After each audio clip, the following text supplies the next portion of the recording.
My name is Margaret Chen, and at 62 years old, I thought I had finally earned the right to say no without guilt. My small cottage by the lake was my sanctuary, a place I had carefully built after years of putting everyone else first. The morning light filtered through my kitchen window as I sipped chamomile tea, watching the mist rise off the water. Peace. That was all I wanted these days. The phone call from my sister Susan came on a Tuesday morning. "Margaret, I need you to watch the kids this weekend," she said, her voice already tight with the assumption that I would agree. Susan was 58, 4 years younger than me, and somehow she had never learned that asking was different from demanding. Her 3 grandchildren, whom she had taken in after our niece Rebecca passed away 2 years ago, were 7-year-old Emma, 9-year-old Lucas, and 11-year-old Sophie. Beautiful children, all of them, but exhausting in the way that only young souls full of grief and energy can be. "Susan, I can't," I said gently. "I have my pottery class on Saturday, and Sunday I promised myself a quiet day. I need this time." There was a long silence on the other end. I could hear her breathing, that particular rhythm that meant she was working herself up to an argument. "You always have an excuse, Margaret, always. Do you know how hard this has been for me, taking in 3 children at my age?" "I do know," I said, keeping my voice steady, "and you have been wonderful with them. But I also need to take care of myself. The answer is no this time." She hung up without saying goodbye. The dial tone hummed in my ear, and I set the phone down with a trembling hand. Saying no never got easier, even after all these years. 3 days passed. I attended my pottery class, my hands working the cool clay into a bowl, feeling the world slow down to the speed of creation. Saturday evening, I made myself a simple dinner of roasted vegetables and herb chicken. The cottage was quiet except for the soft jazz playing on my old radio. This was the life I had chosen, the life I had earned. Sunday morning arrived with golden sunshine. I was in my garden, deadheading the roses that climbed along my fence, when I heard the sound of a car door slamming. Then another, and another. I walked around to the front of the cottage, still holding my pruning shears, and stopped dead in my tracks. 3 children stood at the end of my driveway, each clutching a small backpack. Sophie held Lucas's hand, and Lucas held Emma's. They looked like a chain of uncertainty, their faces pale and confused. Behind them, a taxi was pulling away, moving faster than seemed necessary. "Wait!" I called out, waving my hand, but the driver did not stop. The children turned to look at me. Emma, the youngest, had tears already streaming down her round cheeks. Sophie, trying to be brave, had her jaw set in that way children do when they are terrified but determined not to show it. "Aunt Margaret," Sophie said, her voice small, "Grandma Susan said you would take care of us." My heart dropped into my stomach. I walked toward them slowly, setting down my shears on the garden wall. "What do you mean, sweetheart? Where is your grandmother?" "She put us in a taxi," Lucas said. He was the quiet one, the observer, and his dark eyes were wide with confusion. "She gave the driver your address and some money. She said you would be happy to see us." I looked down the road where the taxi had disappeared, feeling a mixture of shock and fury rising in my chest. Susan had actually done this. She had put 3 children in a taxi and sent them to me without permission, without warning, as punishment for my refusal to bend to her will. "Come inside," I said, trying to keep my voice calm. "Let's get you something to drink and figure this out." They followed me into the cottage like 3 lost ducklings. Emma was still crying softly, and I found myself kneeling down to her level, looking into her tear-filled eyes. "It's going to be all right, sweetie," I said, brushing a strand of brown hair from her face. "You are safe here." In my kitchen, I poured 3 glasses of lemonade and set out some cookies I had baked the day before. The children sat at my small table, their backpacks at their feet, looking around at my home as if they had landed on an alien planet. I picked up my phone and called Susan. It rang once, twice, 3 times, and then went to voicemail. "Susan, this is completely unacceptable," I said, trying to control the shake in my voice. "You put 3 children in a taxi without my consent. Call me immediately." I tried again. Voicemail, again. Voicemail. She was not going to answer. The realization settled over me like a heavy blanket. Susan had made her move, and now I was left to deal with the consequences. Sophie was watching me carefully. "Are you angry with us, Aunt Margaret?" No, honey, I said quickly, sitting down at the table with them. I am not angry with you at all. You did nothing wrong. I am upset with your grandmother for putting you in this situation. She has been really stressed, Sophie offered, her voice soft. She cries sometimes when she thinks we cannot hear her. My anger softened slightly, though it did not disappear. I knew Susan had taken on an enormous burden. Our niece Rebecca's death in a car accident had left these 3 children orphaned, and Susan, as their closest relative, had stepped in without hesitation, but that did not give her the right to do this. I understand she is stressed, I said carefully. But there are right ways and wrong ways to ask for help. This was the wrong way. Emma had stopped crying and was nibbling on a cookie, her eyes still red and puffy. Lucas was looking out the window at the lake, his expression distant. Can we stay here for a little while? He asked quietly. The lake is pretty. Something in my chest loosened slightly. Yes, I heard myself say. You can stay for a little while. The day unfolded in a way I had not planned. I showed them to my guest room, a small space with 2 twin beds and a day bed that I pulled out from under one of them. Sophie and Emma would share the twin beds, and Lucas would take the day bed. They unpacked their small backpacks with quiet efficiency, each of them finding a space for their few belongings. I made lunch, simple grilled cheese sandwiches and tomato soup, and we ate on the back porch overlooking the lake. The children were polite, almost painfully so, thanking me for everything, asking permission before touching anything. You do not have to be so careful, I told them gently. This is a home, not a museum. After lunch, I suggested we take a walk down to the lake. The path was easy and winding through tall grass and wildflowers. Emma held my hand without asking, her small fingers wrapping around mine with a trust that made my throat tight. At the water's edge, we found smooth stones to skip. Lucas was surprisingly good at it, his stones bouncing 3, 4, 5 times across the surface before disappearing. Sophie tried to teach Emma, showing her the proper angle of the wrist, the right amount of force. I watched them, these 3 children who had lost so much, finding a moment of simple joy by the water. The anger I felt toward Susan was still there, burning in my chest, but it was joined now by something else. A recognition of their innocence, their resilience. That evening, I called Susan 6 more times. Each call went to voicemail. I left messages that grew increasingly firm, then desperate, then coldly factual. The children are safe. Call me back. We need to talk about this. Nothing. I made dinner, spaghetti with marinara sauce and a salad. The children helped set the table, and we ate together as the sun set over the lake, painting the sky in shades of orange and pink. They told me about their schools, their friends, the things they missed about their mother. Mom used to read to us every night, Emma said, twirling spaghetti on her fork. Even when we got older and could read ourselves, she still did it. What kinds of books? I asked. Everything, Sophie said, a small smile crossing her face.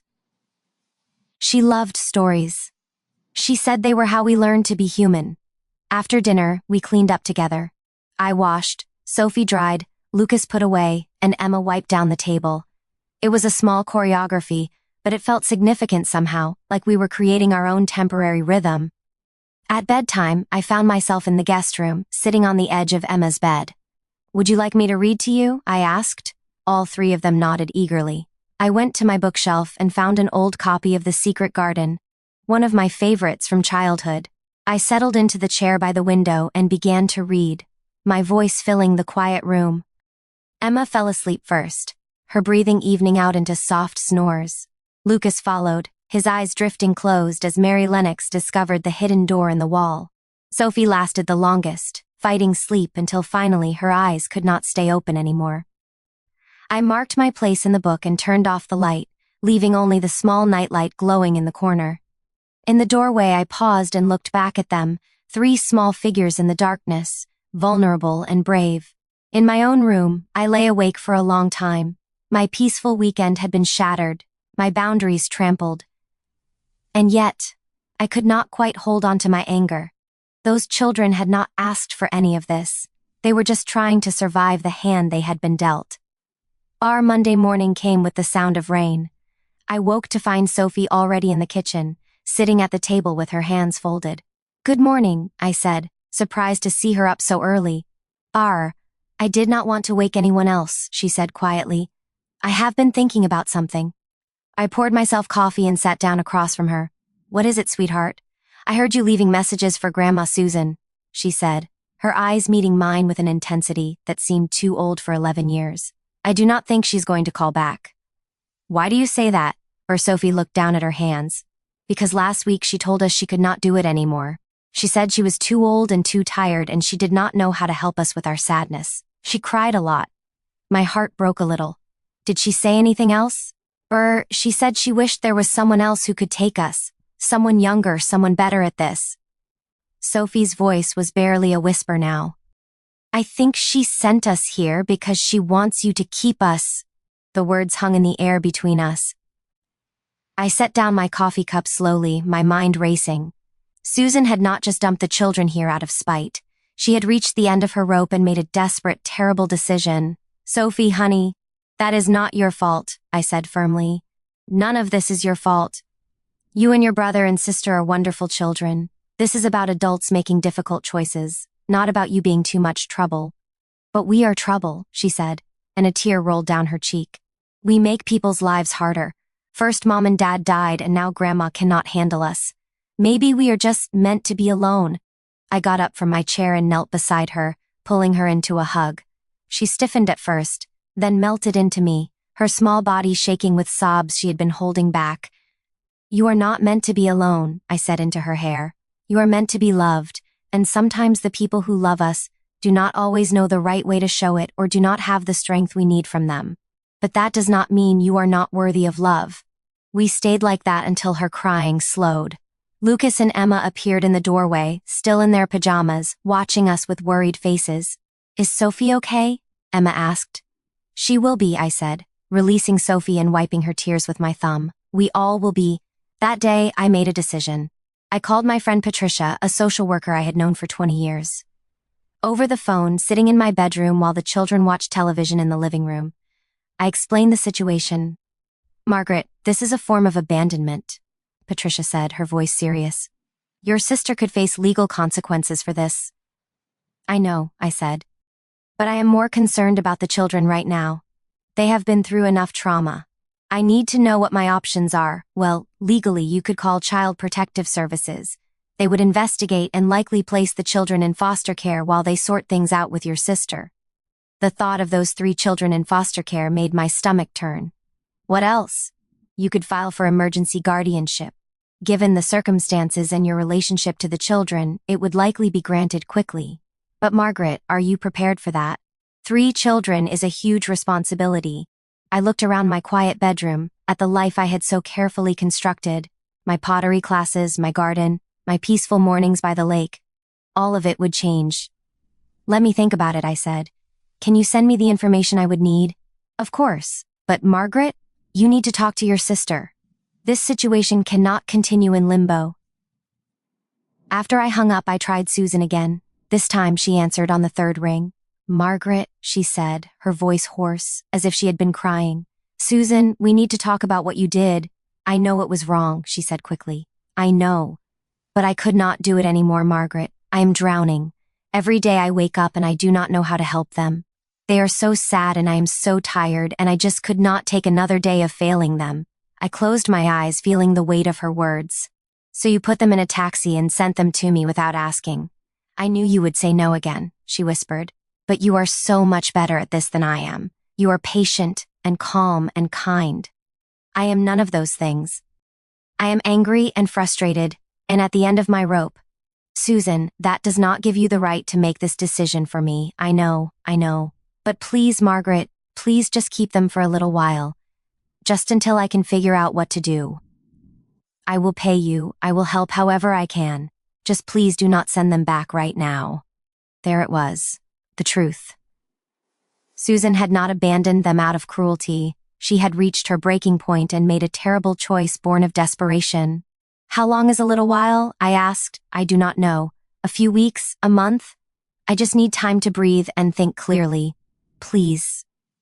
I thought about Sophie's words that morning, about Lucas watching the lake with such longing, about Emma's small hand in mine. I will keep them for now, I said slowly. But we are going to do this properly. We are going to make legal arrangements, and we are going to figure out what is best for these children, not just what is easiest for us. Do you understand? Yes, Susan said, relief flooding her voice. Yes, thank you, Margaret. Thank you. Do not thank me yet, I said. We have a lot to work through. After I hung up, I sat in my room for a long time, listening to the sound of the children's voices in the living room, the occasional burst of laughter at something on television. My peaceful life was gone. But maybe, I thought, peace was not the same thing as purpose. The weeks that followed were harder than I had imagined. 3 children meant 3 different schedules, 3 different sets of needs, 3 different wells of grief that needed tending. I enrolled them in the local school, driving them each morning and picking them up each afternoon. My pottery classes became less frequent. My quiet mornings by the lake were replaced with breakfast chaos and lunch-packing marathons. But something else happened too. The cottage filled with life. Emma's artwork appeared on the refrigerator. Lucas started a collection of interesting stones from the lake, lining them up on the windowsill in his room. Sophie began reading to her younger siblings at night, taking over where I left off in the secret garden and moving on to other books. I learned their rhythms, their triggers, their comforts. Emma needed physical closeness when she was sad, crawling into my lap like a much younger child. Lucas needed space and silence, time to process his feelings before he could talk about them. Sophie needed to feel useful, to help with tasks that made her feel competent and needed. One evening, about a month after they had arrived, I found Sophie in the kitchen after the others had gone to bed. She was making tea, something I had taught her how to do. "Cannot sleep?" I asked. "I have been thinking," she said, pouring hot water over a tea bag with careful precision. "About what you said that first morning. About being worthy of love, yes? I think I am starting to believe it," she said, looking up at me with eyes that seemed clearer than they had been before, not all the way yet, but starting to. I felt tears prick my eyes. "That is a good start, sweetheart. Aunt Margaret, are we going to stay here or are we going back to Grandma Susan's?"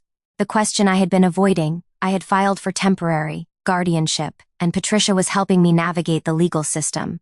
Susan was in therapy, working through her own grief and guilt, but the question of permanence remained unanswered. "I do not know yet," I said honestly. "But wherever you are, I promise you will be safe and loved. That much I can guarantee." She nodded slowly, wrapping her hands around her tea mug. "I hope we can stay. I like it here. I like how quiet it is. I like the lake. I like you." "I like you too," I said, my voice thick with emotion. "All 3 of you." 2 months after that Sunday morning when the children arrived, Susan came to visit. I had invited her for Sunday lunch, a neutral meeting on neutral ground. The children were nervous, whispering among themselves about what it meant, whether they were in trouble. Susan arrived looking smaller than I remembered, her face drawn and tired but somehow lighter. She hugged each of the children carefully as if they might break, and they hugged her back with equal caution, over roast chicken and vegetables. We talked carefully about small things, the weather, the lake, the children's progress in school. It was not until after lunch, when the children were outside skipping stones, that Susan and I sat on the back porch with coffee and faced the real conversation. "I have been in therapy," Susan said, watching the children through the window. "Twice a week. It has helped." "I am glad," I said. "I realize now that I took them in for the wrong reasons," she continued. "I did it because I felt I should, because I was their grandmother and it was my duty, but I never stopped to ask if I could actually do it, if I had what they needed. And when I realized I did not, I was too proud and too ashamed to admit it. Susan, taking them in was not wrong. You loved them and wanted to help, but love is not enough if you do not have the capacity to show it properly," she said, tears rolling down her cheeks. "I was failing them, Margaret, every single day. And they could feel it." I reached over and took her hand. "You did the best you could with what you had. I want them to stay with you," she said, meeting my eyes. "Permanently. I will help financially, I will visit, I will be their grandmother. But I think you are what they need. The patience, the calm, the stability. You have given them something in 2 months that I could not give them in 2 years." I looked out at the children, watching Lucas show Emma how to angle her stone just right, Sophie laughing at some joke I could not hear.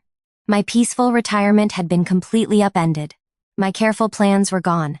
And yet, I had never felt more purposeful, more needed, more alive. "Are you sure?" I asked Susan. "I have never been more sure of anything," she said. "Please say yes." I thought about that Sunday morning, about my anger at having my boundaries violated, my life disrupted. I thought about how saying no had felt like self-preservation, like the only way to protect the peace I had worked so hard to create. But peace, I had learned, was not the absence of noise or chaos or responsibility. Peace was knowing you were exactly where you needed to be, doing exactly what you were meant to do. "Yes," I said, "they can stay." Susan sobbed with relief, and I held her while she cried, two sisters who had taken different paths to the same understanding. Love sometimes looked like letting go, and sometimes it looked like taking on more than you thought you could carry. The legal process took time, but eventually it was done. I became the legal guardian of Sophie, Lucas, and Emma. Susan remained part of their lives, visiting every few weeks, taking them for occasional outings, being the grandmother she was capable of being without the crushing weight of daily responsibility. The children thrived in ways that surprised me. Sophie started writing poetry, beautiful and heartbreaking words about loss and hope. Lucas joined the school's nature club and became obsessed with identifying every bird that landed near the lake. Emma discovered a talent for drawing, her pictures full of color and light. They still had hard days, days when the grief overwhelmed them, when they missed their mother so fiercely it felt like the world might end. But we weathered those days together, sitting by the lake, or reading in the living room, or simply being present with each other's pain. One evening, almost a year after that fateful Sunday, I was putting away dishes when Sophie came into the kitchen. "Aunt Margaret, can I ask you something?" "Of course, honey." "Do you ever regret saying yes? To keeping us, I mean." I turned to face her, this brave, thoughtful child who had been through so much. "Not for a single second," I said. "You three are the best unexpected gift I have ever received." She smiled, that rare, full smile that made her whole face light up. "Even though Grandma Susan kind of forced you into it?" I laughed. "Even though, sometimes the best things in life come in the most unexpected ways. Your grandmother made a terrible decision about how she did it, but in the end, it brought us together. And I would not change that for anything." "I am glad the taxi driver got the address right," Sophie said with a grin. "Can you imagine if we had ended up at someone else's house? That would have been quite the story," I agreed, pulling her into a hug. Later that night, after all three children were asleep, I sat on my back porch with a cup of tea, looking out at the lake. The moon was full, casting silver light across the water. My life had changed completely from what I had planned. My quiet retirement, my carefully maintained boundaries, my peaceful solitude had all been sacrificed. But as I sat there in the darkness, listening to the gentle sounds of breathing from the rooms behind me, three children safe and warm in their beds, I realized something profound. I had spent so many years after my divorce building walls, protecting my peace, saying no to anything that might disrupt my carefully constructed calm. But walls that kept out pain also kept out joy. And sometimes saying yes to the unexpected, even when it was inconvenient and unwanted and completely overwhelming, was the only way to discover what you were truly capable of.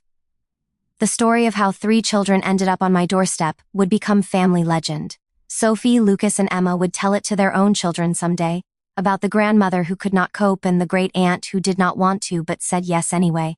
About how love sometimes looked like a taxi ride to the wrong address that turned out to be exactly right.